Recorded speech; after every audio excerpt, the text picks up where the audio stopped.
ব্যাপক বিস্তৃতি রয়েছে। মাতৃভাষা দিবস, সেই মাতৃভাষা দিবসে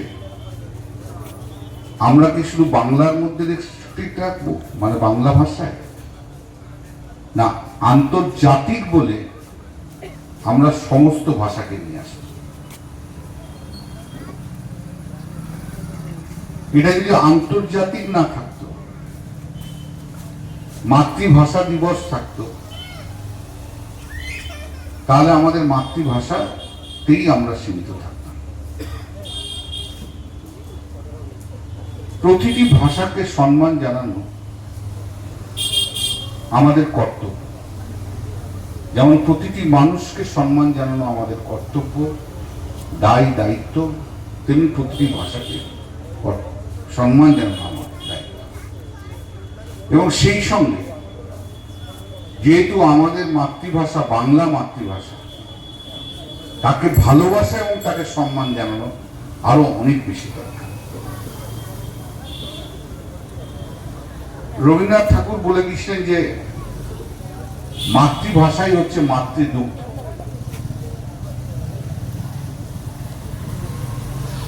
আমরা যারা পুরনো দিনের লোক, মানে যারা বয়স হয়েছে,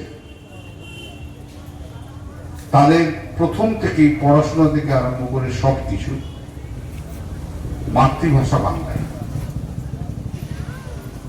পরবর্তীকালে আরো অন্যান্য মিডিয়াম এসছে, স্কুল এসছে, বিভিন্ন কিছু এসছে।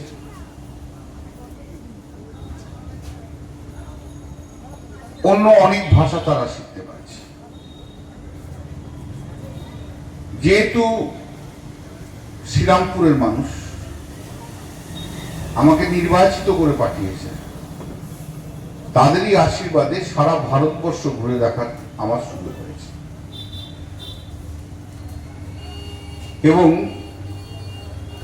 অফিসিয়াল ল্যাঙ্গুয়েজ কমিটি যেটা আছে, সেই কমিটিতে আমি একজন মেম্বার। তাই একটা জিনিস আমার কাছে খুব পরিষ্কার, যে সব ভাষাকেই সম্মান করতে হবে, কিন্তু আমি আমার মাতৃভাষাকে সবচেয়ে বেশি সম্মানিত করি। শুধু মাতৃভাষাকে সম্মান করার জন্য অন্য কোনো ভাষাকে অবহেলা করা যায় না। আমার মাতৃভাষা অত্যন্ত সুন্দর। আমার চিন্তা ভাবনা সবচেয়ে ভালো প্রকাশিত হয় আমার মাতৃভাষার মাধ্যমে। যদিও সারা ভারতবর্ষের ক্ষেত্রে সেটা বলা সম্ভব হয় না, কারণ সারা ভারতবর্ষের মানুষ তো বুঝবে না। তাই হয়তো হিন্দিতে বলতে হবে, না হলে ইংরেজিতে বলতে হবে। হিন্দি হচ্ছে আমাদের অফিসিয়াল ল্যাঙ্গুয়েজ, তারও প্রচার দরকার, তারও ব্যাপক বিস্তৃতি দরকার। কিন্তু আমার কর্তব্যটা আমি অফিসিয়াল ল্যাঙ্গুয়েজে যেটা করি, সেটা হচ্ছে অন্য কোনো ভাষাকে যে প্রায়োরিটি দেয়া হয়, তার জন্য কেউ যেন নিজস্ব ভাতৃভাষাকে তাকে যেন নিচে নামানো না হয়, তাকে যেন তার মতো তার ভাষা বলতে দেওয়া হয়। এটা হচ্ছে অধিকারের প্রশ্ন। যেমন ধরুন, আমি পশ্চিমবাংলায় বাংলা ভাষায় কথা বলব, আবার তামিলনাড়ুতে তামিল ভাষা কথা বলব। এখন আমার উপর হিন্দি জোর করে চাপিয়ে দেওয়া বা তামিলনাড়ুতে হিন্দি জোর করে চাপিয়ে দেওয়া, সেটাও কিন্তু অন্যায়। সেই জন্য আমাদের সবসময় লক্ষ্য রাখতে হয়, হিন্দি ভাষার অফিসিয়াল ল্যাঙ্গুয়েজ একটি যতটা প্রচার হবে, সেই সঙ্গে সঙ্গে সেই রাজ্যের যে ভাষা, সেই ভাষাকেও সমানভাবে প্রচার করতে হবে, তার চেয়ে বেশি প্রচার করতে হবে। কারণ প্রান্তিক মানুষ যারা, সেই প্রান্তিক মানুষরা কিন্তু মাতৃভাষা ছাড়া আর কিছু জানতে পারে। তার নিজস্ব ভাষা, তার নিজস্ব ভাষায় কথা বলতে হবে। আমি একটা জিনিস আমি খুব পরিষ্কার, যে মাতৃভাষায় কথা বলতে পারলে তার চিন্তা ভাবনা অনেক বেশি সুপরিকল্পিত হয় এবং মাতৃভাষার মধ্যে দিয়ে মনের যে কথা সে কথা ব্যক্ত করা যায় অনেক ভালোভাবে। অন্যান্য ভাষা শিখছে অনেকে। আজকের জেনারেশনে এসে যারা ছাত্র রয়েছে, ছাত্রী রয়েছে, তারা অনেকে ইংরেজি ভাষার উপর চলে গেছে। এটা হবে এমনকি আপনি যদি পূর্ব ভারত দেখেন, যেখানে হিন্দি হচ্ছে অরিজিনাল ভাষা, সেখানেও ছেলেমেয়েরা আজকাল হিন্দি বলছে না, ইংরেজি বলছে। এটা একটা অদ্ভুত প্রবণতা আমাদের দেশের মধ্যে। তার পিছনেও কারণ আছে। ব্রিটিশ চলে গেছে, কিন্তু ইংরেজি খুব ভালোভাবে বললে বলে বাহ বিশাল ভালো তো। এটা একটা অদ্ভুত ব্যাপার। যদি অক্সফোর্ড থেকে কেউ পড়ে আসে, তাহলে তাকে আমরা ধরি যে বিশাল বড় জায়গায় গেছে। আবার সেম মেরিটের ছেলে যখন বাংলা ভাষায় পড়ে যখন ওপর পর্যন্ত যায়, তখন কিন্তু সেই গ্রহণযোগ্যতা সে পায় না। এটা আমাদের দুঃখ। আমি মফস্বল বাংলার ছেলে, আমি সেইখান থেকে উঠে এসেছি, প্রফেশন করেছি, পলিটিক্স করছি। বড় চ্যালেঞ্জটা যেটা আমাকে ফেস করতে হয়েছে, যে এই যে ইংলিশে যারা বেশি কথা বলে ভালো, বা যারা খুব বড় বড় কলেজ, বড় বড় ইউনিভার্সিটি, অক্সফোর্ড, কেমব্রিজ, তারা আমি একটা সময় দেখেছি যে আমরা বাংলা ভাষায় যারা আসি তাদেরকে একটু তাচ্ছিল্যের চোখে দেখে। কিন্তু আমি আবার বলছি যে এই যে ইন্টেলেক্টটা যদি কোথাও থাকে, সেটা কিন্তু মাতৃভাষার জন্য বড্ড বেশি প্রকাশিত হয়। এবং যার জন্য দেখবেন, আমার সঙ্গে অনেকে ডিফার করতে পারে, আমার তাতে কোনো অসুবিধা নেই, সবাই একটা এগ্রি করবে তাও আমি মনে করি না। কিন্তু আমার চিন্তা ভাবনায় আমি দেখেছি যে এখনো পর্যন্ত পশ্চিম বাংলায় গ্রাম বাংলা থেকে যে ছেলেরা পড়ে আসছে, পাঠশালা যাকে বলে, বাংলা ভাষা পড়ে যে ছেলেরা আসছে, তাদের বুদ্ধিমত্তার জায়গাটা কিন্তু অনেক বেশি।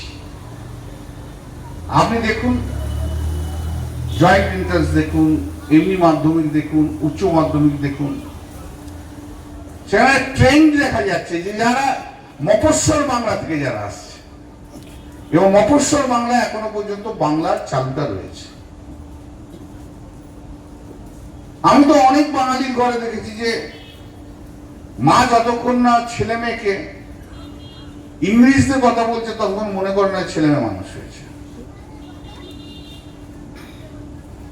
অনেকে, এবং এটা এখন ট্রেন্ড।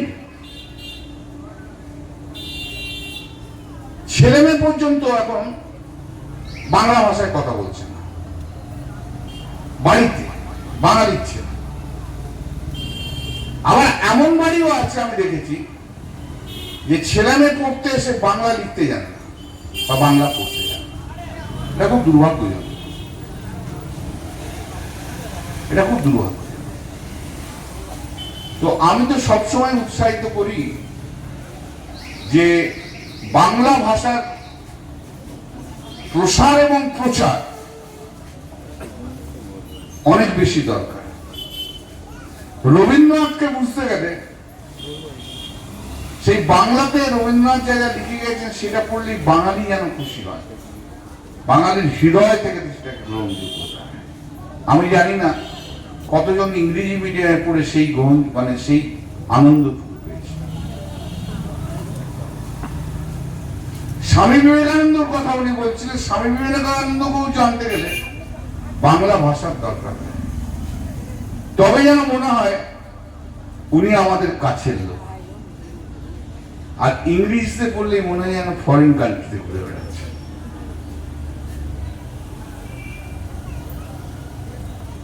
রামকৃষ্ণদেব জীবন দর্শনের সবচেয়ে বেশি বড় কথা বলে গেছে। জীবন দর্শন নিয়ে রামকৃষ্ণের যাদের যা বলে গেছেন, তা আমার মনে হয় যে কেউ অতটা পর্যন্ত সহজ সরল সুন্দরভাবে এবং গ্রাম্য ভাষার মধ্যে দিয়ে রামকৃষ্ণদেব যা বলে গেছেন তা কোনো ইংরেজি অর্থ লিখতে পারে। এটা আমার ধারণা, আমার সঙ্গে দ্বিমত থাকতে পারে। আমি কয়েকদিন আগে একটা টেক্সট মেসেজ পেয়েছিলাম, কোন একজন ডাক্তার আমাকে লিখেছিল, ভালো ডাক্তার, জীবন নিয়ে একটু লিখে তারপর বলেছে যে আপনি এত সহজ সুন্দরভাবে বাংলা ভাষায় এত সহজভাবে জীবনের এত পুরো তত্ত্ব বলেন যে আমি এর আগে কেন শুনিনি। তাকে আমি উত্তর দিলাম, কেন রামকৃষ্ণদেব পড়েননি?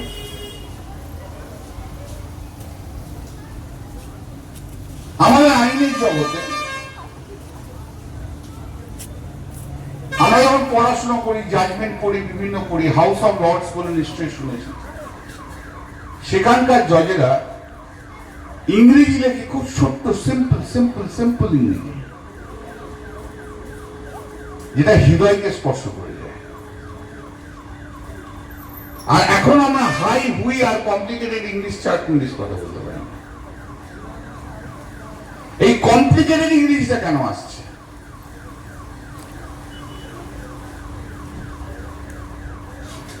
কারণ চিন্তা ভাবনার মধ্যে সেই ক্ল্যারিটিটা থাকছে না। এই ক্ল্যারিটিটা আসে বাংলা ভাষাতে কথা বলতে, বাংলা ভাষায় চিন্তা। তো যাই হোক, বাংলা ভাষার আন্দোলন হয়েছে, বাংলাকে অনেক প্রসার বাংলা ভাষার হয়েছে, প্রচার হয়েছে। আমি তো চাইবই যে আমার বাংলা ভাষা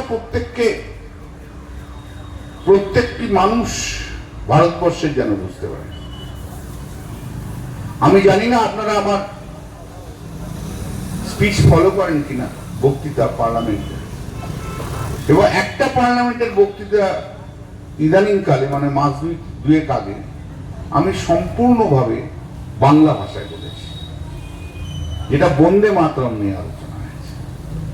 এবং আমি সেইটা বলতে গিয়ে আমি দেখলাম যে আমি কত সহজ সরল ভাবে, কত সুন্দরভাবে বলতে পেরেছি। শুধু তাই না, বিভিন্ন কবিতা বাংলা ভাষায় যখন বলেছি, আমাদের পার্লামেন্টে এমন একজন নেই যে আমাকে বলেনি যে বাংলা ভাষা বড় মিষ্টি ভাষা, বড় সুন্দর ভাষা। যেন আমার উর্দু শুনতে খুব ভালো লাগে, খুব ভালো ভাষা, উর্দু শায়রি আমার খুব ভালো লাগে। তো বাংলা ভাষার মধ্যে দিয়ে, লেখার মধ্যে দিয়ে যে চিন্তা ভাবনা ছড়িয়ে দেওয়া যেতে পারে, বাঙালির কাছে এর চেয়ে বড় কিছু হতে পারে না।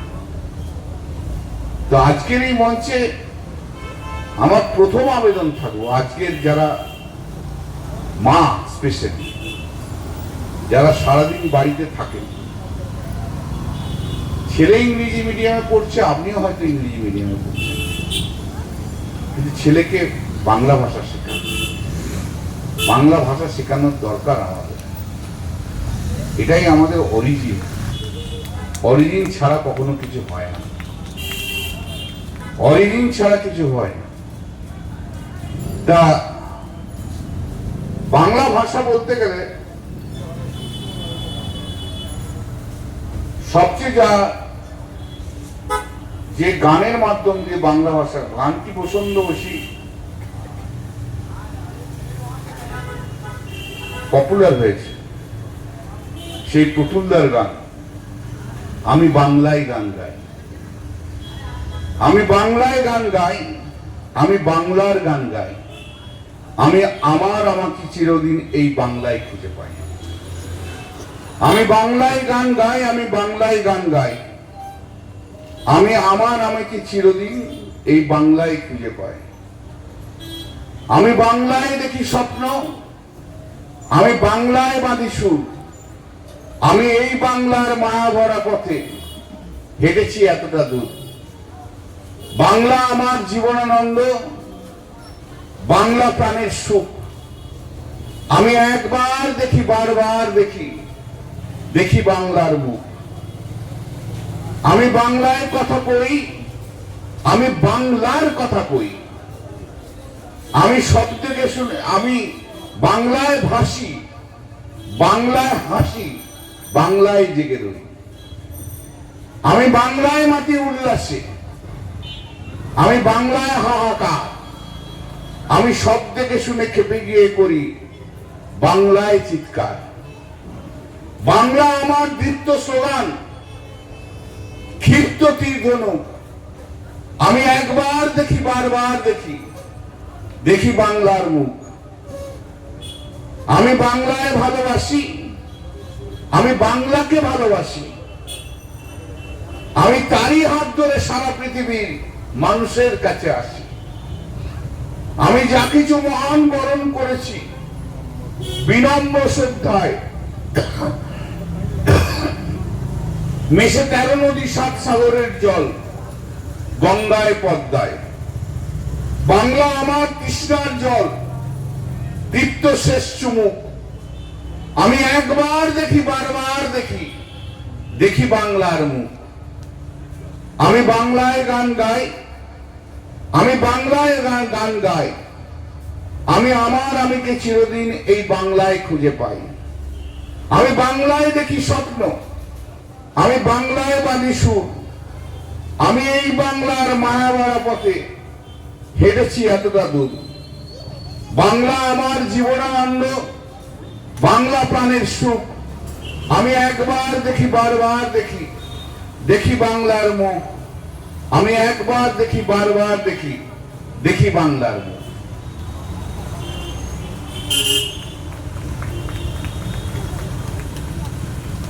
ছোটবেলায় কথাগুলো বলতে যে আমার মনে পড়ছে আর কি। যখন খুব ছোট ছিলাম তো ঠাকুমার কোলে বসে থাকতাম।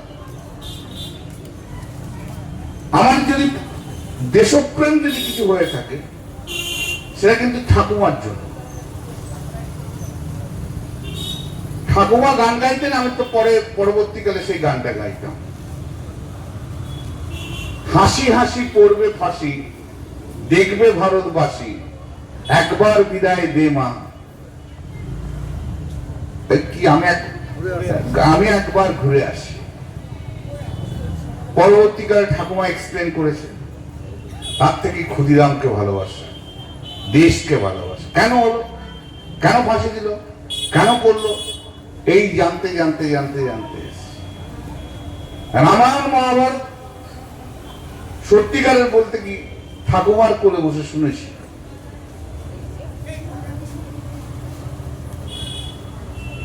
তো বাংলার শিকড় আমাদের মধ্যে রয়েছে। আমারও আজকে বয়স হয়েছে, আমারও নাতি নাতি রয়েছে, কিন্তু কই এতটা দীর্ঘ পথ চলে এসছে, কই সেদিনকার সেই ছোটবেলার সেই দিনগুলোর কথা তো ভুলতে পারি না। যে ঠাকুমার কোলে বসে বসে বাংলা গান শোনা, রামায়ণ মহাভারত শোনা, যেটা আমার ভিতকে তৈরি করেছে। ধর্মীয় মনোভাব যা কিছু জাগ্রত হয়েছে তা তো সব রামায়ণ মহাভারত থেকেই হয়েছে।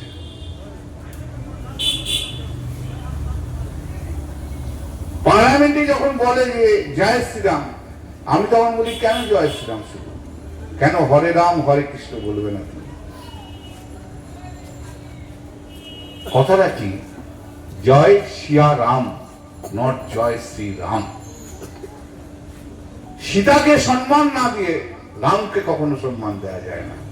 সীতার কথা আগে বলতে হবে, তবে রাম সম্মানিত হয়। নারী শক্তি হচ্ছে সবচেয়ে বড় শক্তি। সেই নারী শক্তিকে বাদ দিয়ে কখনো কোনোদিন কোনো শক্তি হতে পারে না। যাকে অনেক আরো গভীরের ব্যাপার মহারাজ আছেন, উনি আরো বেশি জানেন। আমি খুবই অল্প জানি, তবে আমার এই ভক্তিটা রয়েছে মায়ের প্রতি। আমি মায়ের সন্তান, তাকে নিয়ে আমার কেটে যায়। আমার কাউকে কিছু দরকার হয় না, আমার মাই আমার সব। সে মা কালী বলুন, মা দুর্গাই বলুন, সেই আমার সব। তারই আশীর্বাদে চালিয়ে যাচ্ছি, আর তারই আশীর্বাদের জন্য আপনাদের আশীর্বাদ পেয়ে আজ এখানে দাঁড়িয়ে আছি। ভালো থাকুন, সুন্দর থাকুন, সুস্থ থাকুন।